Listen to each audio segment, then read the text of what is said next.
Hello guys, स्वागत है inspire take academy में। आज के सेशन में हम लोग प्रिंसिपल ऑफ कम्युनिकेशन इंजीनियरिंग और जिसको हम कम्युनिकेशन सिस्टम भी बोलते हैं, ठीक है, इस पे हम लोग चर्चा करेंगे। और स्पेशली जो हमारा मॉड्यूलेशन टेक्निक होता है वो कितने टाइप्स के होते हैं और इसमें क्या क्या चीज़ें होती हैं इसके बारे में हम लोग चर्चा करेंगे। तो देखिए, जो हमारा मॉड्यूलेशन होता है, मॉड्यूलेशन दैट मीन्स किसी भी लो फ्रिक्वेंसी को हाई फ्रिक्वेंसी पर सुपर इम्पोज करना ही मॉड्यूलेशन कहलाता है, ठीक है। तो ये सब हम लोग डिटेल में अपना लेक्चर में पढ़ेंगे। अभी हम लोग समझ लेते हैं कि मॉड्यूलेशन जो होता है, जो लोअर फ्रिक्वेंसी को हायर फ्रिक्वेंसी पे हम सुपर इम्पोज करते हैं, वो कितने टाइप्स से करते हैं ये चीज़।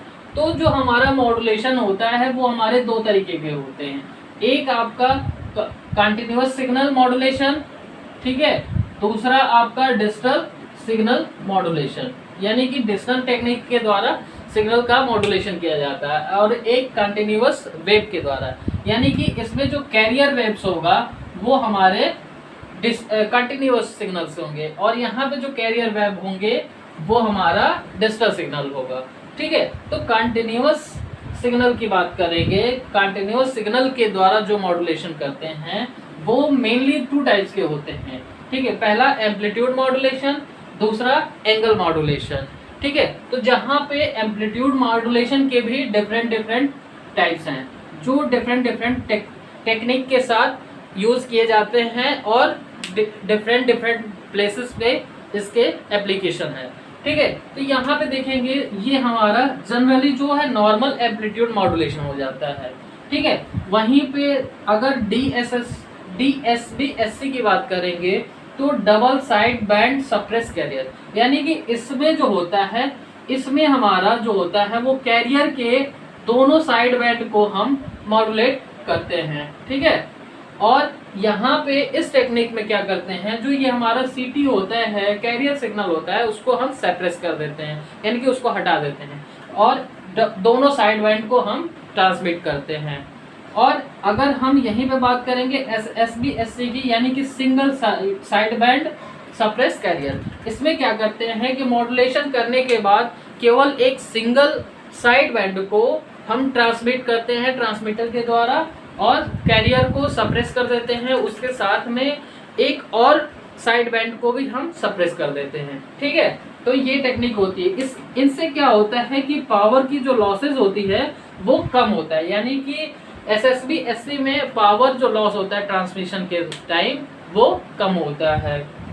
वहीं पे अगर हम VSB/SC की बात करेंगे, vestigial side band suppress carrier, इसमें क्या होता है कि हम केवल एक सिंगल साइड बैंड को तो ट्रांसमिट करते हैं, प्लस थोड़ा सा जो पार्ट होता है वो हम सेकेंड साइड बैंड का भी करते हैं, जिसको वेस्टिजियल पार्ट कहते हैं, ठीक है। और ये ट्रांसमिशन जो होता है, ये टेक्निक हम टीवी के मॉड्यूलेशन में, यानी टीवी के पिक्चर मॉड्यूलेशन में करते हैं, ठीक है।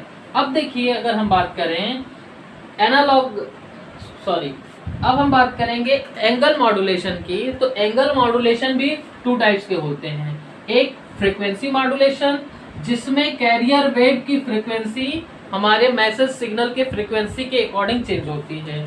दूसरा जो होता है वो हमारी फेज मॉड्यूलेशन होता है। इसमें क्या होता है कि जो कैरियर सिग्नल का फेज होता है वो हमारे मैसेज सिग्नल के अकॉर्डिंग चेंज होता है। तो ये रही हमारी कंटिन्यूअस सिग्नल मॉड्यूलेशन, ठीक है। यानी कि इन सारे मॉड्यूलेशन में हम कंटिन्यूअस सिग्नल का यूज करेंगे। यहीं अगर डिजिटल सिग्नल मॉड्यूलेशन की अगर हम बात करेंगे, तो डिजिटल सिग्नल मॉड्यूलेशन में हमारे दो तरीके के होते हैं। एक हमारा बेस बैंड मॉड्यूलेशन, दूसरा हमारा बैंड पास मॉड्यूलेशन। अब देखिए, जो बेस बैंड मॉड्यूलेशन होता है ये भी टू टाइप्स के होते हैं। एक आपका पल्स एनालॉग मॉड्यूलेशन, दूसरा पल्स डिजिटल। जैसे हम लोग यहाँ पे एनालॉग और डिजिटल मॉड्यूलेशन पढ़े थे, वैसे हमारा बेस बैंड में भी पल्स एनालॉग मॉड्यूलेशन होता है और पल्स डिजिटल मॉड्यूलेशन होता है। इसमें जो होता है वो डिफरेंट टाइप्स के होते हैं। जैसे ये हमारा pulse amplitude modulation, pulse amplitude modulation, pulse width modulation, pulse width modulation, यानी कि इसमें पल्स जो पल्स के रूप में हमारा मॉड्यूलेशन होगा उसके विड्थ जो होंगे वो मैसेज सिग्नल के अकॉर्डिंग चेंज होंगे। ठीक है, ये हमारा pulse position modulation, pulse position modulation. ठीक है, तो ये 3 टाइप के होते हैं। इसी में जो पल्स का डिजिटल मॉड्यूलेशन होता है वो हमारा PCM DM यानी कि डेल्टा मॉड्यूलेशन, PCM का मतलब होता है पल्स कोड मॉड्यूलेशन, DM का मतलब होता है डेल्टा मॉड्यूलेशन, ADM का एम्पलीट्यूड डेल्टा मॉड्यूलेशन, DPCM का मतलब होता है डिफरेंशियल पल्स कोड मॉड्यूलेशन। ठीक है, तो ये हमारे डिजिटल मॉड्यूलेशन है। ये कैसे मॉड्यूलेशन है? डिजिटल। ठीक है, और कहीं और हम देखेंगे तो हमारा जो बैंड पास मॉड्यूलेशन टेक्निक है वो भी 2 तरीके की होती है, एक बाइनरी और एक M-AIR है। तो जो बाइनरी है वो हमारा ASK, FSK, PSK। ठीक है, इसमें जो होता है एम्पलीट्यूड स्विच की के रूप में मॉड्यूलेशन होता है, फ्रीक्वेंसी स्विचिंग की के रूप में, पल्स स्विच की फेज स्विच की के रूप में हमारा मॉड्यूलेशन होता है। ठीक है, तो ये पूरा प्रोसेस है मॉड्यूलेशन का और मॉड्यूलेशन टेक्निक का।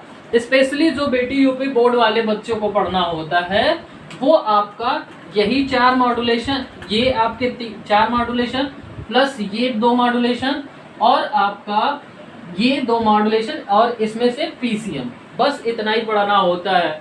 ठीक है, बाकी सब आपको अदर कॉम्पिटिटिव एग्जामिनेशन के लिए काफ़ी इंपॉर्टेंट है। तो इलेक्ट्रॉनिक्स इंजीनियरिंग के बच्चों के लिए ये मॉड्यूलेशन टेक्निक जो है वो काफ़ी इंपॉर्टेंट है। इस ग्राफ से ही आपको 1-2 क्वेश्चन मिल जाता है।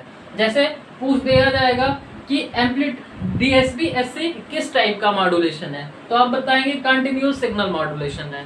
ठीक है, या आपसे पूछा जाएगा FM मॉड्यूलेशन कैसा है, एंगल है या एम्पलीट्यूड है, तो आप कहेंगे कि एंगल मॉड्यूलेशन है। तो इस तरीके से इस चार्ट से भी बहुत सारे क्वेश्चन, 5 से 10 क्वेश्चन बेसिक के बन जाते हैं जो आपके जेई लेवल से अपर लेवल के एग्जामिनेशन तक में ये इंपॉर्टेंट अपना रखते हैं। ठीक है, अगर हमारा वीडियो अच्छा लग रहा है तो चैनल को सब्सक्राइब करें और ज़्यादा से ज़्यादा शेयर करें और लाइक जरूर करें। धन्यवाद।